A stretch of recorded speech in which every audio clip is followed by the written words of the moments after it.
Let me tell you something about the ending of GTA 5 that changes how you should look at the entire final act of this game. At the end of GTA 5, you're given what feels like the most important decision in the whole story. Kill Trevor, kill Michael, or refuse both orders and team up to take down everyone who's been using you all game. 3 options, all treated like they're equally real, equally valid, all yours to pick. But here's what I want to show you in this video. That choice was never actually equal. Rockstar built 2 entire missions, wrote full dialogue, recorded voice acting for 2 endings they never intended to matter. And years later, they quietly proved it. So in this video, I'm going to walk you through exactly how the game foreshadows the real ending long before you ever get the choice, and then how Rockstar confirmed it after the fact in a way most players never noticed. Part 1. What the choice actually is. Quick setup for anyone who needs the refresher.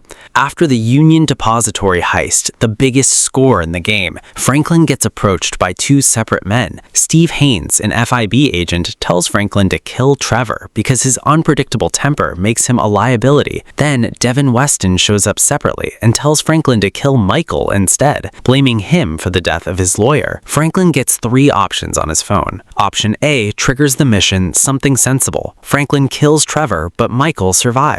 Option B triggers the Time's Come, the reverse. Michael dies, Trevor survives. Option C, Deathwish, triggers the third way. Franklin refuses both orders and teams up with Michael and Trevor to take down Haynes, Weston, and everyone who's been using you all game.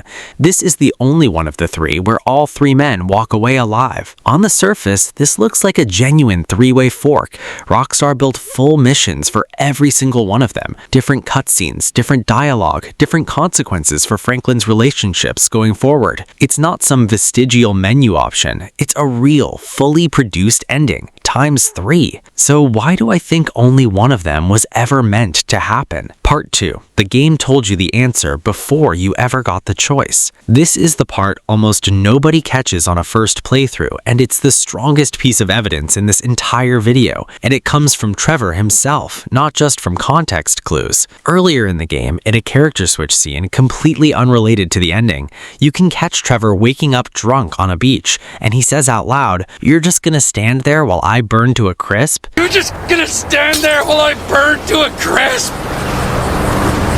That's not a throwaway joke. If you choose the ending where Franklin kills him, that's almost exactly how it happens. Trevor gets doused in gasoline in an oil field and set on fire. The line predicts his own death word for word, hours before the game ever presents that outcome as a choice. And it's not the only one either. If you play as Trevor and start insulting or shooting random pedestrians, he'll sometimes say, "Why hasn't someone sensible shot you yet?" Which is a direct, almost cheeky reference to the actual name of the mission where he dies, Something Sensible.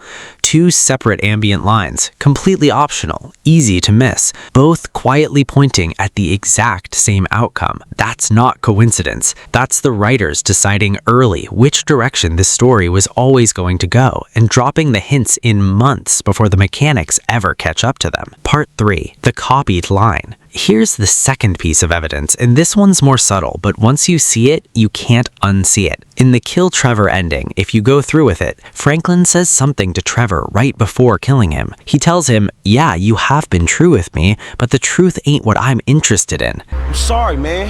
Yeah, you have been true with me, but the truth ain't what I'm interested in.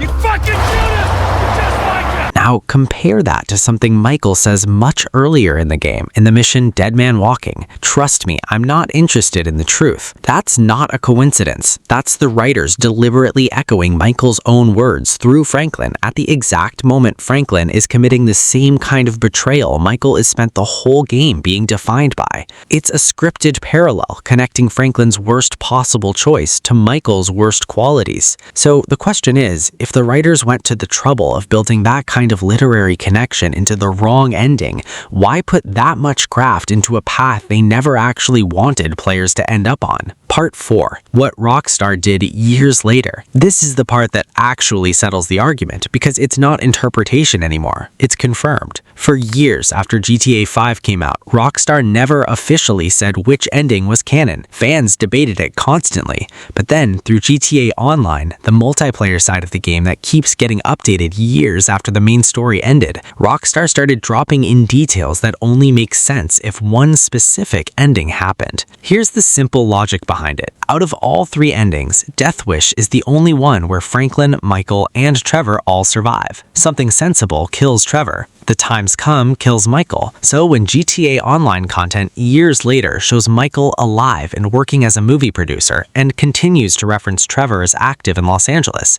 that only makes sense in one specific timeline, the one where nobody died. Rockstar didn't need to make an announcement, they just kept building a world that only worked if you picked option C. So what does that actually mean? No matter what you personally picked when you played through GTA 5, even if you killed Trevor or you killed Michael, thinking you made a real permanent choice that shaped your version of the story, according to everything Rockstar has confirmed since, you didn't. There's only one Los Angeles left standing in Rockstar's eyes, and it's the one where you never pulled the trigger on either of them. So was Franklin's choice ever really a choice? Mechanically, yes, the game lets you pick any of the 3, no restrictions.